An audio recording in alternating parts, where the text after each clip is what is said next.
A solid cylinder of mass 50 kg and radius 0.5 meter is free to rotate about the horizontal axis. A massless string is wound round the cylinder with one end attached to it and other hanging freely. Tension in the string required to produce an angular acceleration of 2 revolution per second square. ये एक cylinder है और इसके ऊपर एक ऐसे रस्सी bounded है इसके ऊपर.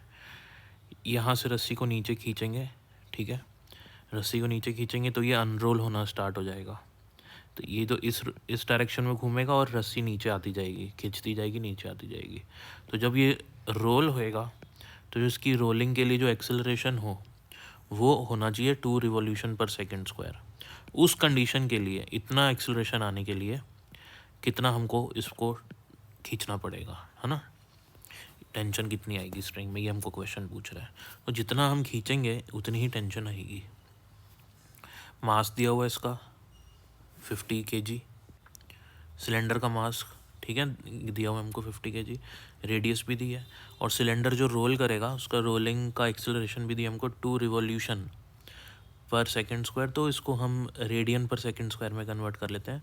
तो रेडियन पर सेकेंड स्क्वायर में कन्वर्ट करने के लिए 2 पाई से मल्टीप्लाई करेंगे तो रिवॉल्यूशन रेडियन में कन्वर्ट हो जाएगा. अच्छा, अब मुझे, क्योंकि आप जो भी फोर्स लगाओगे वो फोर्स एक टॉर्क प्रोड्यूस करेगा और ये रोल करने लगेगा. तो टॉर्क इक्वल्स टू क्या होता है, आई अल्फ़ा, जैसे force equals to M A होता था, ठीक है. अब टॉर्क कौन प्रोड्यूस कर रहा है, आपने नीचे रस्सी को खींचा ना, वही तो फोर्स टॉर्क प्रोड्यूस कर रहा है. आप जितने फोर्स से खींचोगे उतना ही रस्सी में टेंशन भी आएगा.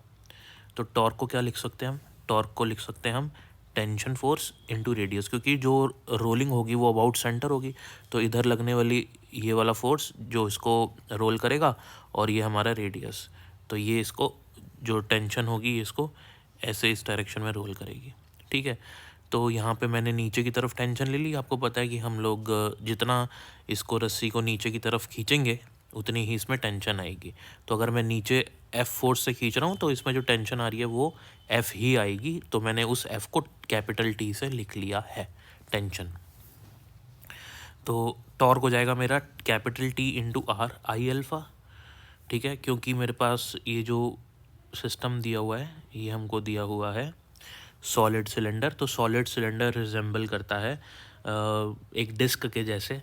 तो जो डिस्क का मोमेंट ऑफ इनर्शिया होता है वही सॉलिड सिलेंडर का होगा, mr²/2, है ना. अल्फ़ा हमको पता है कि 2 × 2 पाई है और हमको टेंशन निकालनी है. तो ये हो गया 4 पाई. यहाँ हमने सब्सटीट्यूट कर दी वैल्यू 4 पाई. यहाँ आर से आर कैंसिल हो जाएगा, वैल्यू सब्सटीट्यूट करेंगे एम की, आर की, और सॉल्व करने के बाद फाइनल आंसर आ जाएगा 157 Newton's. Thank you for watching.